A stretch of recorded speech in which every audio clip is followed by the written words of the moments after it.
right හොඳයි දරුවනේ අද අපේ පාඩම තියෙන්නේ source of obligation කියලා කියන්නේ අපි කතා කරා යුතුයකම වගකීම සම්බන්ධව.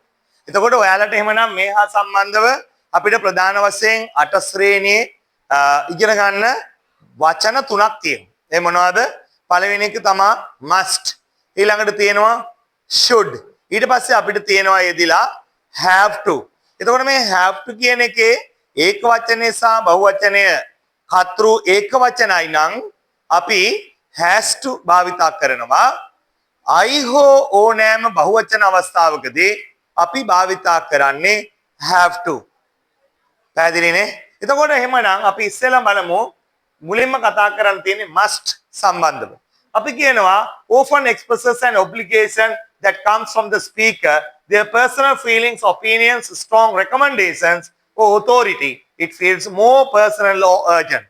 ඉතා පැහැදිලිව කියනවා නම් වඩා වැඩි වගකීමක් සහිතව අපිට දරන්න වෙන යුතුයකමක් ගැන කතා කරනවා නම් එහෙම නැත්නම් යම් කිසි නීතිමය බලපෑමක් අපිට දක්වලා තියෙන අවස්ථාවකදී අපිට මෙන්න මේ යමක් අනිවාර්යයෙන්ම සිදු කළ යුතුයි කියලා බොහොම බර කරලා යමක් ගැන අපි යුතුයකමක් කතා කරනවා නම් සිදු කළ යුතුම දෙයක් ගැන අන්න අපි must කියන එක භාවිතා කරනවා. සරල උදාහරණයක් හැටියට ගත්තොත් අපි පාරේ පයින් යන්නට ඕනේ දකුණු අත පැත්තෙන්. එතෙන්දී අපි භාවිතා කරන්නේ must කියන එක මොකද ඒක නීතියක් නිසා. ඒ වගේම තමයි රියදුරෙක් ගත්තොත් එයාගේ වාහනේ ලංකාවේ පදවාගෙන යන්නට ඕනේ වම් අත පැත්තෙන්. මොටර් සයිකල් එකක් ගත්තොත් ඒක එයා පැදගෙන යන්න ඕනේ වම් අත පැත්තේ ලංකාවේ. නේද? එහෙම නොවන රටවල් ලෝකේ ඕන තරම් තියෙනවා. ඉතින් ඒ වෙලාවේදී අපි මතක තියාගන්න ඕනේ අනිවාර්යයෙන්ම භාවිතා කරන්න must කියන එක. ඇයි? අපි නීතියක් ගැනයි කතා කරන්නේ. නීතියෙන් ඔබට ගිහිල්ලා නීතියකින් එහාට ගිහිල්ලා ඔබට අනිවාර්යයෙන්ම යමක් කළ යුතුයි කියලා වඩා වැඩි අවධාරණය කිරීමක් කරන්න අවශ්‍ය වෙනවා නම් ඔබට භාවිතා කරන්නට පුළුවන් must කියන එක. පැහැදිලි නේද? දැන් must කියන එක භාවිතා කරන්නේ නීතිමය වශයෙන් අපිට යමක් අනිවාර්යයෙන්ම කළ යුතු අවස්ථාවේදී ඒ වගේම නීතියෙන් එහාට ගිහිල්ලා අපි යමක් අනිවාර්යයෙන්ම කළ යුතු මට්ටමක පවතිනවා නම් වැඩි අවධානයක් වැඩි බර දීමක් කියලා කියන්න ඕනේ නම් අන්න අපි භාවිතා කරනවා must. පැහැදිලි නේද? ඊට අමතරව අපි භාවිතා කරනවා obligation එක පෙන්වන්නට එහෙම නැත්නම් අපි යුතුයකම වගකීම ගැන පෙන්වන්නට අපි ඊළඟට භාවිතා කරනවා අපි කතා කරපු have to. එතකොට අපි කිව්වා ඔයාලට මතක ඇති මම කිව්වා පටන් ගන්නකොටම have to කියන එකේ ඒක වචන සහ බහුවචන ස්වරූප දෙකක් තියෙනවා කියලා. have to කියන එකේ ඒක වචන සහ බහුවචන කියලා ස්වරූප දෙකක් තියෙනවා. එතකොට අපි ඒක වචනය කතෘ ඒක වචනයි නම් ක්‍රියාව කරන කෙනා එක්කෙනෙක් නම් එයත් එක්ක අපි භාවිතා කරන්නේ has to. පැහැදිලි නේද? ඒතර වර්තමාන කාලෙදී අපි කියනවා මෙහෙම she has to කියලා. එයා කරන්නට ඕන වෙලා තියෙනවා. I එක්ක අපි භාවිතා කරනවා I have to. ඒකට හේතුව I කියන්නේ උත්තම පුරුෂය නිසා. ඉතින් මේ බලන්න මම කියනවා have to often expresses an obligation that comes from external source. ඔයාලට මතක ඇති external source කියලා කියන්නේ අපිට තුන්වෙනි පාර්ශවයක බලපෑමක්. A rule, a law, a situation or someone else's authority. දැන් අපි උදාහරණයක් හැටියට ගත්තොත් අපි have to භාවිතා කරනවා මොකද පාසලේ තියෙන නීතියක් උදෑසන කීයටද පාසලට එන්න ඕනේ 7:30ට කලින්. එහෙනම් ඒක මොකද්ද තියෙන්නේ? නීතියක් නේද?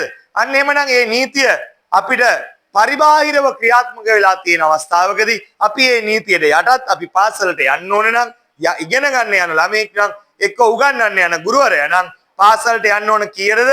උදෑසන 7:30ට කලින්. අන්න එහෙමනම් උදෑසන 7:30ට කලින් අපි යන්න ඕනේ නීතියක් තමයි එතනදි පෙන්නලා තියෙන්නේ. සමහර වෙලාවට සමහර තත්ත්වයන් තියෙනවා. උදාහරණයක් හැටියට ඔබ ඇති කර ගන්නවා යම් කිසි පුහුණුවකට යාම. එහෙම නැත්නම් ඔබට සිද්ධ වෙනවා යම් තරඟයකට යන්නට. අන්න ඒ සඳහා ඔබ නිවසෙන් පිටත් වෙලා යන්නට ඕනේ නිකන් වේලාසන මොකද ඒ තරඟයට සහභාගී වීම සඳහා ඔබ යම් ඉහිල් වීමක් ගන්නට ඕනේ තරඟයට කලින්. අන්නේ අවස්ථාවේදී ඔබට කියන්න පුළුවන් I have to go to the competition early. I have to go to the examination hall early. ඒතර එතන නීතියක් දාලා නැහැ. වේලාසනින් එන්නේ කියලා. නමුත් ඒ තියෙන தත්ත්වයට අනුව ඔබට වේලාසනින් යන්නට සිද්ධ වෙනවා. හරිද? ඒ අවස්ථාවේදී අපි has to go have to භාවිතා කරනවා. මේ බලන්නකෝ ඔන්න මම example එකක් දීලා තියෙනවා. In Sri Lanka you have to drive on the left. එතන මම මේ කතාව කිව්වා මොකද්ද? ලංකාවේ ඔබ වම් අත පැත්තෙන් තමයි ඔබගේ වාහනය පදවාගෙන යා යුත්තේ. පැහැදිලිනේ? You have to. එතකොට ඒක නීතියක් තියෙන්නේ. පැහැදිලිනේ? එතන නීතියක් කියලා තියෙනවා නේද? Right? Example 2, I have to get up early tomorrow for my flight. මම හෙට ගුවන් ගත වෙන්න ඉන්නේ. ඒ කියන්නේ ගුවන් ගමනක යන්න ඉන්නවා. ඒ නිසා මම හෙට උදෑසන නැගිටලා ලේත් වෙලා සූදානම් වෙන්න ඕනේ. ඒ නිසා මම කියනවා I have to get up early tomorrow for my flight. The flight schedule requires it. the flight එක තියෙන අනුව මම වේලාසෙන් ලෑස්ති වෙලා යන්නට ඕනේ. ඊළඟ මේ බලන්න example 3 මම කියනවා someone else's authority. authority කියලා අපි කියනවා කෙනෙක්ගේ බල පරාක්‍රමය පෙන්වන කාලේ එයාගේ බලය යටතේ වැඩ කරන්න සිද්ධ වෙනවා. The doctor said, එනවා වෛද්‍යවරයාගේ authority එක යටතේ මෙන්න එයා කියනවා I have to take this medicine twice a day. Right? The doctor requires it. දැන් වෛද්‍යවරයා කියනවා මම මේක ගන්න ඕනේ දවසට දෙසරයක්. Right? කවුද කියලා තියෙන්නේ? වෛද්‍යවරයා කියලා තියෙන්නේ. තේරුණා නේද? වෛද්‍යවරයා මට කිව්වා මෙන්න මෙහෙම කරන්න ඕනේ කියලා. ඒ නිසා මම මේක කරනවා. පැහැදිලිද? right. හොඳයි. එහෙනම් වෙන කෙනෙක්ගේ authority එක යටතේ කියන එකයි එතනදී මම පැහැදිලි කරන්නට උත්සාහ කරේ. right? උඩ has to have to අන්‍ය ආකාරයෙන් භාවිතා කරනවා. මේ වැඩක් ගොඩක් මතකයේ තියාගත යුතු දෙයක් තියෙනවා. ඔයාලට බලන්න මම කියනවා in modern everyday English වර්තමානයේ නිතර භාවිතා වෙන ඉංග්‍රීසියේ especially in positive statements බලා ගන්න ළමයි in modern everyday English especially in positive statements must and have to are often used. ගොඩක් වෙලාවට must සහ have to කියන එක නිරන්තරයෙන් භාවිතා වෙනවා මේ වර්තමානයේ භාවිතා කරන ඉංග්‍රීසි වලදී. right? Interchangeably without a strict distinction about the source of obligation. Have to is generally more common in spoken English. ගොඩක් වෙලාවට අර must කියලා යොදනවට වඩා have to කියන එක තමයි වැඩිපුර භාවිතා කරන්නේ කතා බහේදී. කතා බහේදී අපි must කියලා භාවිතා කරන්නේ නැහැ spoken English වලදී. ගොඩක් වෙලාවට අපි භාවිතා කරන්නේ have to එහෙම නැත්නම් has to නේද? right? must කියලා කියන්නේ නැහැ ගොඩක් වෙලාවට. ඊළඟට lack of obligation versus prohibition. prohibition කියන්නේ එපා කියලා කියන එකේදී right? negative sentences වලදී. This is where the difference is very important and clear. මෙන්න මෙතනදී අපි ගොඩාක් වෙලාවට මේ වෙනස ඉතා හොඳින් දකිනවා. බලා ගන්න මම ඔයාලට මේ වෙනස හොඳින් දකින ආකාරය පෙන්නලා තියෙනවා. මේ බලන්න must not කියන එක express prohibition. must not කියන එක. ඒතර කෙටි කරාම mustn't. හරිද? එතකොට express prohibition එපා කියන එක කියලා තියෙනවා. දැන් මම කියනවා you must not speak at the back of the class. පන්තියේ පිටිපස්සේ වාඩිලා ඉඳන් කතා කරගෙන නවත්තන්න ඕනේ. ඒතකොට එතන කියලා තියෙන්නේ මොකද්ද? must කියන එක භාවිතා කරලා must not mustn't you mustn't speak at the back of the class. පන්තියේ පිටිපස්සෙන් වාඩිලා කතා කරන්නේ නැතුව ආගෙන ඉන්න ඕනේ. right? එතකොට මේ බලන්න something is forbidden. forbidden කියන්නේ තහනම්. something is forbidden or not allowed. එහෙම නැත්නම් ඉඩ දීලා නැහැ. ඔබට ඉඩ දීලා නැහැ මේ දේවල් කරන්න. right? It is important not to do it. වැදගත්ම වෙන්නේ නොකර නිකන් ඉන්න එක. අන්න ඒක නිසා තමයි අපි must කියලා භාවිතා කරන්නේ. දැන් මෙතන මම example එකක් දාලා තියෙන ගොඩක් වෙලාවට දැන් නම් මේවා භාවිතා කරන්නේ නැහැ. නමුත් පරණ example එකක් smoking is prohibited. ගොඩක් වෙලාවට දැකලා තියෙනවා අර සිගරට් එක ලකුණ ඇඳලා ඒක කපලා දාලා තියෙනව නේද? right? Smoking is prohibited. ඒ කියන්නේ forbidden. තහනම්. You must not to smoke in the hospital. මේ වගේ ස්ථානවල ප්‍රසිද්ධ ස්ථානවල ධූමපානය නොකළ යුතුයි. Student must not use their phones during the exam. right? සමහර අපි කියනවා දැන් ළමයි කොච්චර කොහොම වුණත් ප්‍රයිවට් ක්ලාස් එකකට එනකොට ඒගොල්ලෝ ෆෝන් එකක් දෙමාපියෝ ගොඩක් වෙලාවට දෙනවා. නමුත් විභාග වේලාවල් වලට මේවා භාවිතා නොකර ඉන්නට ඕනේ. හරිද? ඊළඟට do not have to නොකළ යුතුයි. බලා ගන්න හොඳින්. do not have to නොකළ යුතුයි. එහෙම නැත්නම් අපි කියනවා doesn't have to මෙන්න වර්ධින තැන. අර has not කියන එක අපි අර have to කියන එක අපි නැත්නම් අර්ථය දෙන්න ගියාම එන්නේ doesn't have to. doesn't have to. බලන්න expresses lack of obligation. It means something is not necessary. You have a choice. තෝරා ගැනීමක් තියෙන එක එච්චර අවශ්‍ය නැහැ. You can do it if you want but it is not required. ඔයාලට අවශ්‍ය නම් ඒක කරන්න පුළුවන්. නැත්නම් නිකා ඉන්න පුළුවන්. පැහැදිලිනේ? අවශ්‍ය නම් කරන්න පුළුවන් නැත්නම් නිකා ඉන්න පුළුවන්. අන්නේ අවස්ථාව තමයි මෙතන කියලා තියෙන්නේ. පැහැදිලි නේද? මේ බලන්න You don't have to come to the meeting if you are busy. දැන් අපි දානවා රැස්වීමක්. රැස්වීමක් දාලා මම කියනවා ඔයා ඉතින් ගොඩාක් රැස්වීමට ඔය එන්න බැරි තරම් කාර්ය බහුලයි නම් නෑවිත් හිටියා ගැටලුවන්නේ. එන අන්න මම කියනවා you don't have to come to the meeting if you are busy. It is not necessary for you to attend. අත්‍යවශ්‍ය නැහැ සහභාගී වෙන්න. ඒක තමයි මෙතන කියලා තියෙන්නේ. අත්‍යවශ්‍ය නැහැ සහභාගී වෙන්න. She doesn't have to work on Saturdays. එයාට සෙනසුරාදා දවස්වල වැඩ කරන්න ඕනේ නැහැ. ඒක මේ අත්‍යවශ්‍ය කාරණාවක් නෙවෙයි. Her job doesn't require it.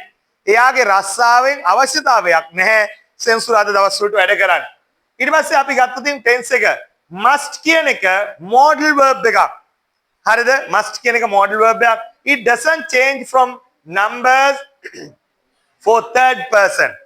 ඒක අපි අර must කියන එක වෙනස් වෙන්නේ නැහැ third person singulars වලට. ඒ කියන්නේ he, she, it වලට මේක වෙනස් වෙන්නේ නැහැ. It doesn't have a past tense form. ඒකෙදී අනිවාර්යයෙන්ම ඔබට නැහැ මේකේ must කියන එකේ අතීත කාල ස්වභාවයක්. හොඳින් අහගන්න. must කියන එකේ අතීත කාල ස්වභාවයක් ඔබට නැහැ. It doesn't have a past tense form. You use had to instead. ඔබ must කියන එක අතීත කාලෙදී කියන්න අවශ්‍යතාවයක් ආවොත් එහෙම කල යුතුව තිබුණා කියලා ඔබ must වෙනුවට භාවිතා කරන්න ඕනේ. මොකද්ද? had to. මොකද්ද අතීත කාලෙදී භාවිතා කළ යුත්තේ? had to. පැහැදිලි නේද? right. ඒක තමයි මේ තියෙන්නේ. බලන්නකෝ. I, you, he, she, we, they එක must go කියලා අපිට කියන්න පුළුවන්. හරිද? must go කියලා කියන්න පුළුවන් වෙද්දී මේ බලන්න past tense එකේදී අපි කියන්නේ had to go කියලා. හරිද? had to go කියලා අපිට කියන්න පුළුවන්. right? හොඳයි. බලන්න අපි එතනින් එහාට බලමු ඊටු ටිකක්. මේ බලන්න yesterday බලන්න ළමයි yesterday අපිට cannot say කියන අපිට කවදාවත් කියන්න බෑ mustard කියලා. ගොඩක් ළමයි මේවා ලියනවා. හරිද? මේ ලියන හන්ද තමයි මේ දැම්මේ මේවා. අපිට කවදාවත් කියන්න බෑ මොකද්ද? mustard කියලා. මතක තියාගන්න. හොඳේ? එහෙම එකක් එහෙම වචනයක් නැහැ. හොඳේ? මේවා ලියන්න එපා. හොඳේ? තේරුණා නේද? right. So have to acts more like a regular verb. සාමාන්‍ය ක්‍රියාපදයක් වගේ have to ක්‍රියාත්මක වෙනවා. It changes form for the third person. ඒතර අන්න මම කිව්වා ඒක වචනය සඳහා have to කියන එකේදී භාවිතා වෙන්නේ has to. මොකද්ද ඒක වචනේදී භාවිතා වෙන්නේ? has to. පැහැදිලි නේද? ඒක වචනේදී has to. ඒ කියන්නේ he has to, she has to, it has to, Nimal has to. තේරුණා නේද? නිමල් and කමල් කියලා දෙන්නෙක් ගත්තොත් මොකක්ද දෙන්නේ? have to. පැහැදිලිනේ? I have to, you have to, they have to. තේරුණා නේද? මතක තියාගන්න මේක. පැහැදිලි නේද? හරිද? right. හොඳයි. අපි එහෙමනම් ඊළඟ එක කතා කරනවා. එතකොට අන්න අපි නැත යන අර්ථය දෙන තැනදී මේ බලන්න අපි කියනවා don't have to, doesn't have to. එතකොට doesn't දැම්මයින් පස්සේ කොයි වෙලාවකවත් has to ලියන්න පුළුවන්ද? බෑ. ඇයි ඒ? doesn't කියන එක දැම්මයින් පස්සේ හැමතිස්සෙම අපි ලියන්න ඕනේ. මොකද්ද? doesn't එක have to. ඇයි? ඔයාලා හොඳ ආකාරයෙන් දන්නවා. හයේ පන්තියේදී මම ඔයාලට කියලා දුන්නා කවුද හොරා, do හොරා මතකයි නේද? ඈ does ලියද්දී s දාන්නේ නැහැ. s ලියද්දී does දාන්නේ නැහැ. මතකයි නේද ඔයාලට කිව්වා? ඒ තියරිය මෙතනටත් එකමයි. ඒ නිසා අපි ලියනවා මොකද්ද? doesn't කියලා ලිව්වොත් මෙතන has දානවද? දාන්නේ නැහැ. දාන්නේ නැතුව අපි ලියනවා මොකද්ද?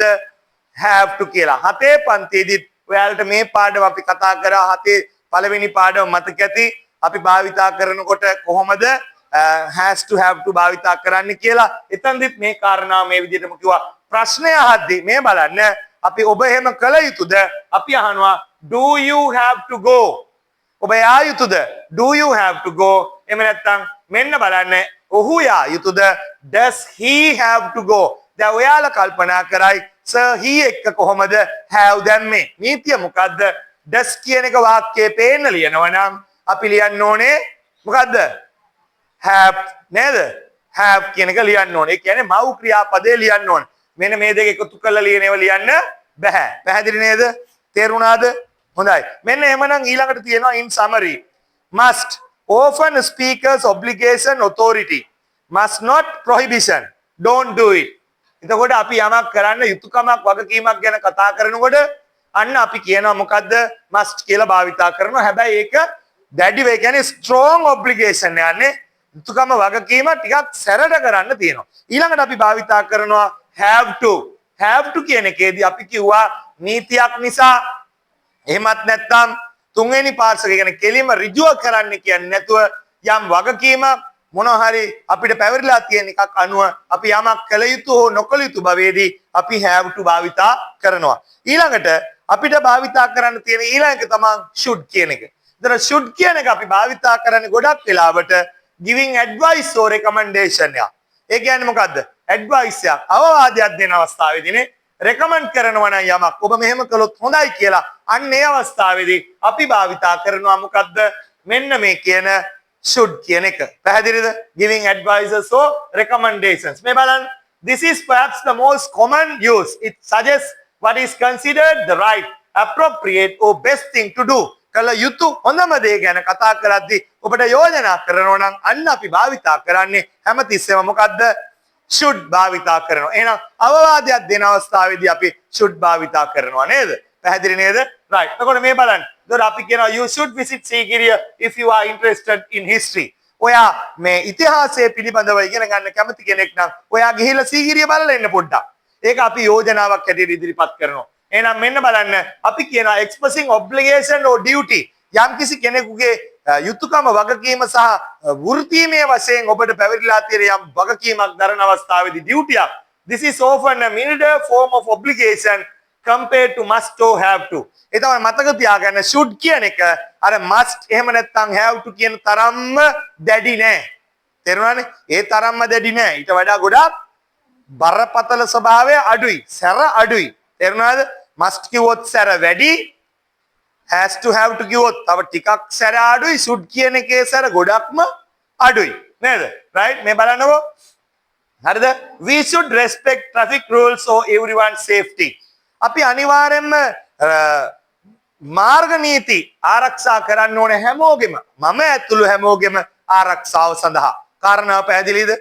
තේරෙනවද ඔයාලට? right. එතකොට මේ බලන්න expressing expectation of probability. බලාපොරොත්තුව ගැන අපි කතා කරනවා. Use when we believe something is likely to happen or be true based on current knowledge or circumstances. මෙන්න බලන්න අපි වර්තමානයේ අපි යම්කිසි දෙයක් වෙන්න පුළුවන් බලාපොරොත්තුෙන් ඉන්නවා මෙහෙම සිදුවේවි කියලා. Nimal left an hour ago බලා ගන්න උදාහරණේ දිහාව. නිමල් ගියා පැයකට කලින්. Nimal left an hour ago Nimal ගියා පැයකට කලින්. මේ බලන්න ඔන්න අපි කියනවා so he should be home by now. දැන් එයා මේ වෙද්දී by now කියන්නේ මේ වෙද්දී ගෙදර ඉන්න ඕනේ. මේ වෙද්දී ගෙදර ඉන්න ඕනේ. අන්න අපි කියනවා should කියන එක භාවිතා කරලා. පැහැදිලිද ඔය ළමයින්ට? එහෙනම් අපි මෙන්න ඊළඟ උදාහරණ බලන්න. Talking about past mistakes or regrets using should have. අපි භාවිතා කරනවා මේ බලන්න past participle it talks about something that was advisable in the past but didn't happen. Often expressing regret or criticism. තොර සිද්ධ වෙන්න තිබ්බ දෙයක්. නමුත් එහෙම සිද්ධ වුණේ නෑ අතීතෙදී. හොඳින් අහගෙන ඉන්න. යමක් සිද්ධ වෙන්න තියුණා. නමුත් එහෙම සිද්ධ වුණේ නෑ. ඒ ගැන පොඩ්ඩක් ඔබ දුක් වෙමින් ඔන්න අපි කතා කරනවා. හරිද? අන්න ඒ අවස්ථාවේදී අපි භාවිතා කරනවා. මේ බලන්න දැන් මේ දවස්වල ලොකුවටම කතා වෙන එක තමයි අර ගාල්ලේ මහ විශාල විද්‍යාල දෙකක ලොකුවට නම් සඳහන් කරගන්න විද්‍යාල දෙකෙන් එක විද්‍යාලයක දරුවෙක් ක්‍රිකට් ක්‍රීඩාවේ මහත්මා ගුණයට ගැලපෙන්නේ නැති විදියට ක්‍රිකට් පිටිය තුල හැසිරිච්ච එක.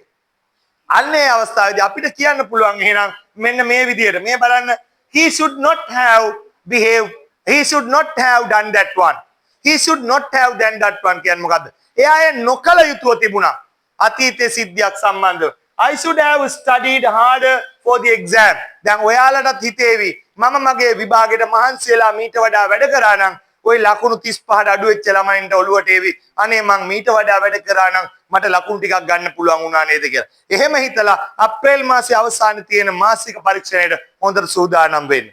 මතක තියාගන්න මගේ දූල පුතාලා ඔයාලා හැමතිස්සෙම තරඟ කරන්නේ තමන්ගේ සම වයසේ අයත් එක්ක. එක හා සමානව ඉපදුනා නම් එක හා සමාන වයසේ නම් ඉන්නේ. ඇයි ඔයාලා අනිත් කෙනාට පරාජය දීලා තමන් පැත්තකට වෙන්න උත්සාහ කරන්නේ?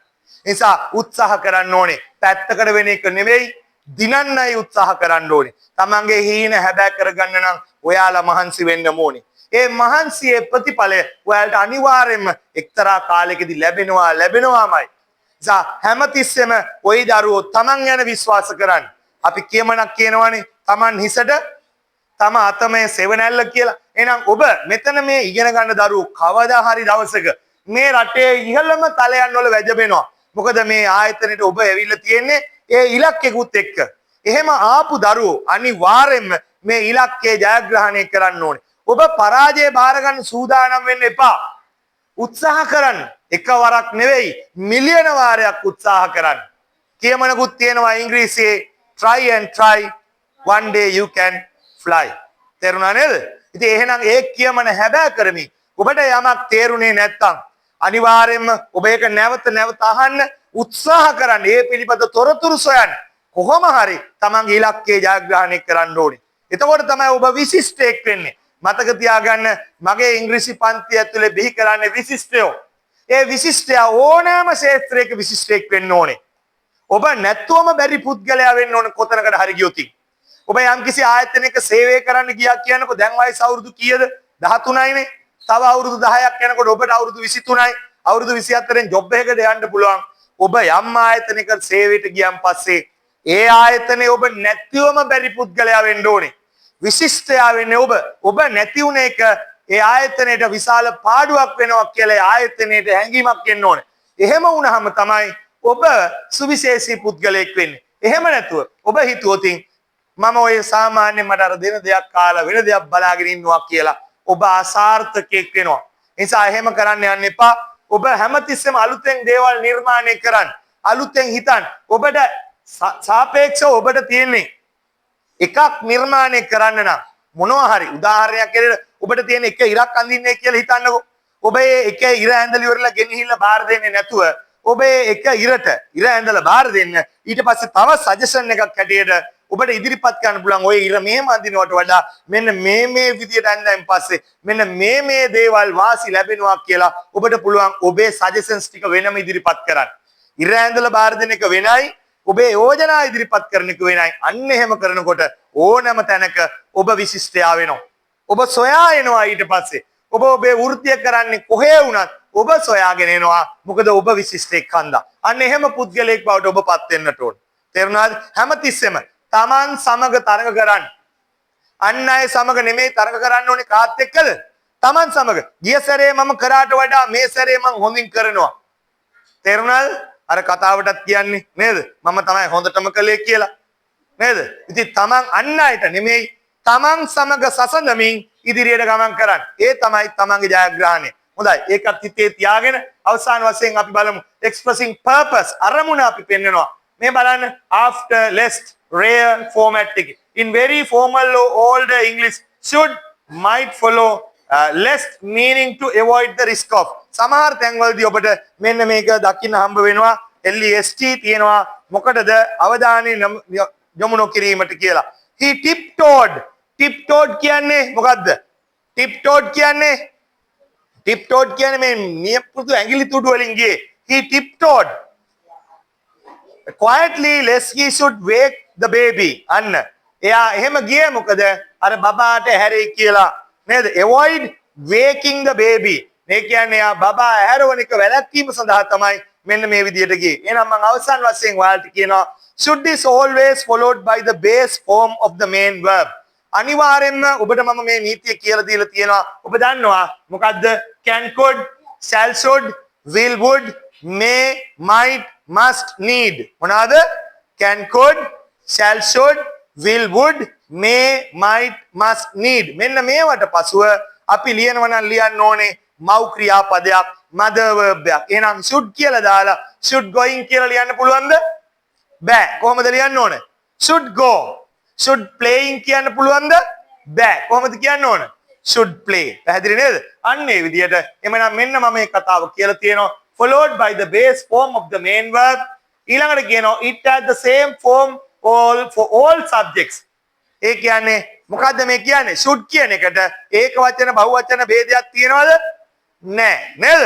ඕනම කර්තෘ කෙනෙක් එක්ක අපි භාවිතා කරනවා. නෙගටිව් එක වෙන්නේ මොකද්ද? should not, එතකොට question එක හදන්නේ හැමතිස්සෙම මොකද කරන්නේ subject එක ඉස්සරහට අපි should කියලා අරගෙන. මේ බලන්න උදාහරණේ should I call him මම එයාට කතා කරන්නද? should I call him මම එයාට කතා කරන්නද? පැහැදිලිද? පාඩම පැහැදිලිද? Right. In summary, should is a primarily used for advice, mild obligation, and expectation which should have been important for discussing past regrets or mistakes. හොඳයි. මං හිතන්නේ දැන් කාරණාව ඉතා පැහැදිලි. හොඳින් තේරුණාද? හොඳයි.